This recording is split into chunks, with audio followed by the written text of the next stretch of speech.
श्रीराम समर्थ.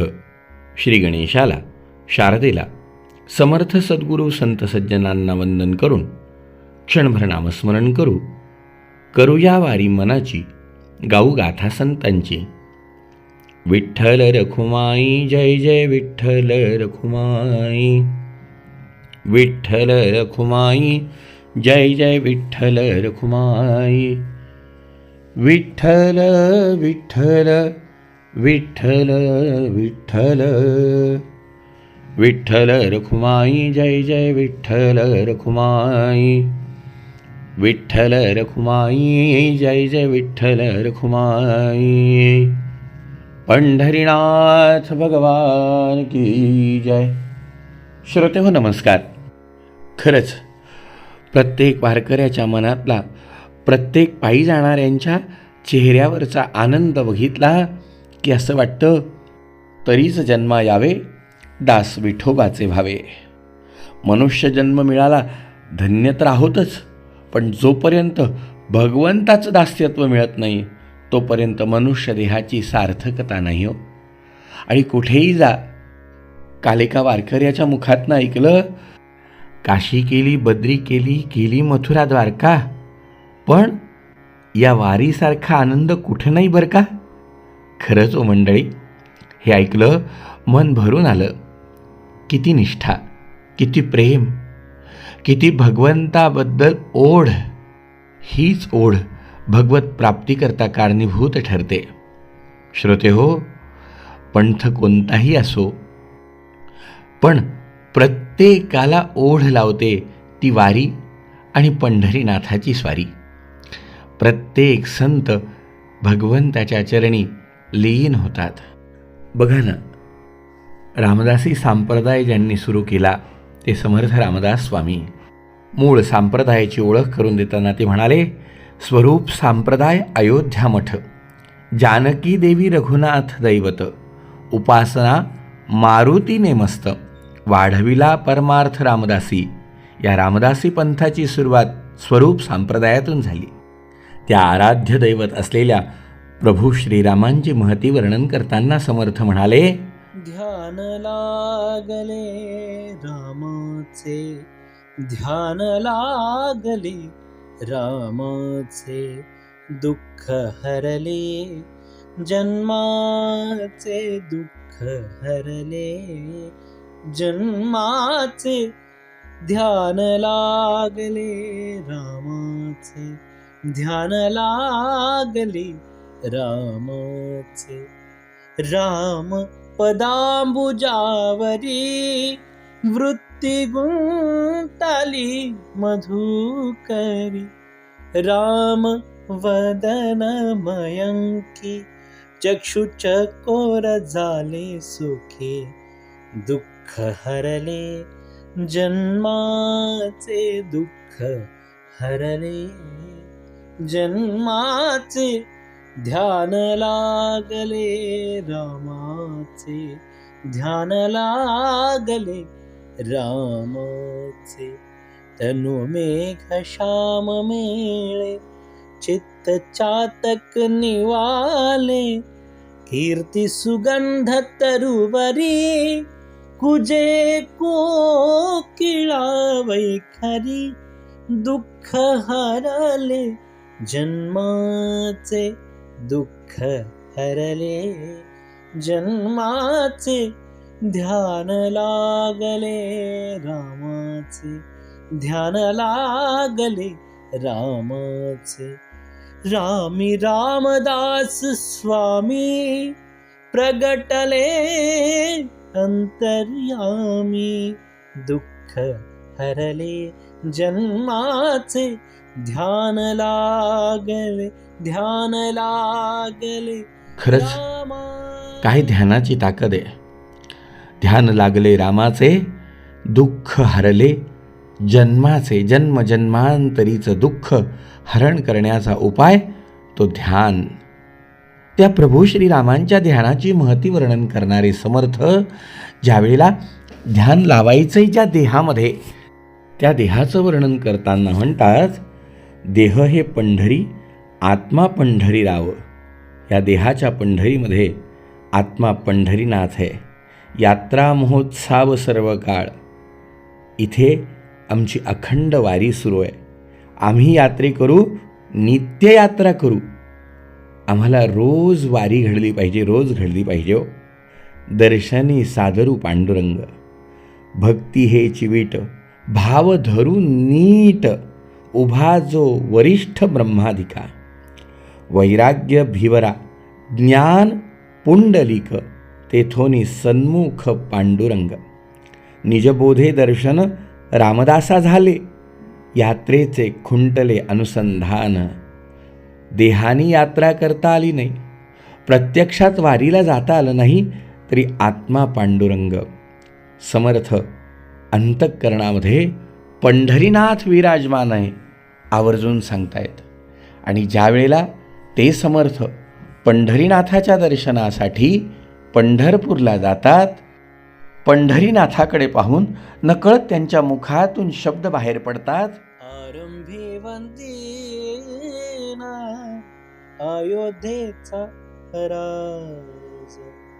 भक्ताची या काजा पावतसे. आरंभी वंदीना अयोध्येचा राज. पावतसे महासंकटी निर्वाणी. राम नाम वाणी उच्चारिता.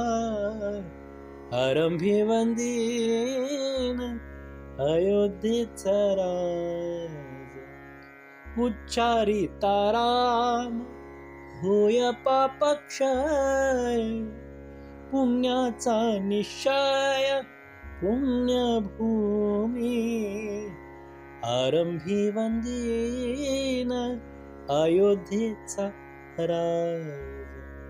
पुण्यभूमी पुण्यवंतासे आठवे.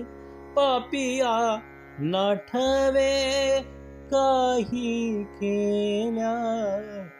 आरंभी वंदीन अयोध्येचा राज. काही केल्या तुझे मन पालटेना. मन पालटेना. दास म्हणे जान सावधान. आरंभी वंदीन अयोध्येचा राज. हे त्यांचे शब्द ऐकल्याबरोबर आजूबाजूची मंडळी म्हणायला लागली, अहो महाराज, अहो काय तुम्ही, अहो इथे पंढरीनाथाची स्वारी उभी आहे, जिथे तिथे तुम्हाला राम दिसतोय. साधू आहात का भोंदू? समर्थ म्हणाले, अरे असं काय करता, हाच पंढरीनाथ आहे, हाच माझा राम आहे. ते म्हणाले, बस बस बस, हे ज्ञान आम्हाला नका शिकवू, आम्हाला कळतं. तुम्ही इथे पांडुरंग बघा आणि चालते व्हा. मंडळी, समर्थांची स्वारी बघतीये, असं आहे होय, ठीक आहे. मग काय, समर्थांची स्वारी पंढरीनाथाला चालवायला लागली. येथे उभा का श्रीरामा, मनमोहन मेघश्यामा. रामा, आपण इथे कुठे उभं राहिलात? बरं, इथे उभं राहिलात तर राहिलात, चापबाण काय केले, कर कटावरी ठेविले. काबा धरिला बोला, दिसे वेश पालटला. काय झाली अयोध्यापुरी, इथे वसविली पंढरी. शरयू गंगा काय केली, कैसी भीमा मिळविली. किलकिलाट वानरांचे, थवेन दिसती तयांचे. दिसे हनुमंत एकला, हाका सैन्यातून फुटला. काय झाली सीता सती, येथे बहुत जन दिसती. श्रोते हो, जसं जसं प्रभू श्रीरामांचं ध्यान लावून पंढरीनाथाला समर्थांची स्वारी आळवायला लागली, तो त्या ठिकाणी प्रत्यक्ष घटना अशी घडली. रामदासी सद्भाव जाणा, राम झाला पंढरी राणा. समर्थांचा सद्भाव उदेला. तिथे पंढरीनाथाची स्वारी प्रत्यक्ष राम रूपामध्ये उभी राहिली. आजूबाजूला आतापर्यंत समर्थांना अद्वा तद्वा बोलणारी मंडळी बघायला लागली. विटेवर पंढरीनाथ कुठे हो, तिथे तर आपदामपहर्तारं दातारं सर्वसंपदां लोकाभिरामं श्रीरामं समोर पाहिलं. लोकाभिरामं रणरंगधीरं राजीवनेत्रं रघुवंशनाथं कारुण्यरूपं करुणाकरंतं. अलौकिक त्या प्रभू श्रीरामांना तिथे उभं पाहिलं. समर्थांनी प्रभू रामांना नमस्कार केला. रावळाच्या बाहेर आले. तो जिथे प्रभू राम उभेत तिथे मारुतीराय सुद्धा असले पाहिजे, म्हणून समर्थांनी त्या राऊळाच्या बाहेर मारुती स्थापन केला. श्रोतेहो, आजही आपण पंढरपूरला जा. महाद्वारातून जेव्हा आत प्रवेश करतो त्यावेळेला समोरच्या मोकळ्या सभामंडपामध्ये समर्थ स्थापित मारुती आपल्याला पाहायला मिळेल. समर्थांनी पंढरीनाथाच्या समोर, प्रभू रामांच्या समोर मारुतीरायाची स्थापना केली आणि समर्थांची स्वारी निघाली. अहो, सगळी भक्त मंडळी समर्थांच्या मागे धावायला लागली. महाराज महाराज महाराज, असं करू नका. आम्हाला जे सावळे सुंदर रूप मनोहर पाहण्याची सवय आहे, कृपा करा, आम्हाला ते रूप पुन्हा एकदा प्रगट करून द्या. आम्ही चुकलो, आम्हाला क्षमा करा. श्रोतेहो, संतांच्या मनात कधी कोणाबद्दल द्वेष नसतो. संतांना कोणाबद्दल कधीही मनामध्ये यत्किंचितही वैमनस्य नसतं. समर्थांनी फक्त एकच शिकवलं की आराधना कोणतीही करा, पण करत असताना एको देवहा सश्रद्ध अंतःकरणाने करा. आणि आपली ज्या देवावर श्रद्धा आहे त्या व्यतिरिक्त इतर देवांची निंदा करू नका, इतर संप्रदायांची निंदा करू नका, इतर सांप्रदायिक लोकांना कमी लेखू नका. समर्थ पुन्हा गेले. जाऊन समर्थांनी पंढरीनाथाला आळवलं आणि पुन्हा एकदा प्रभू श्रीरामांच्या त्या स्वरूपाला पंढरीनाथाच्या स्वरूपामध्ये विलीन केलं.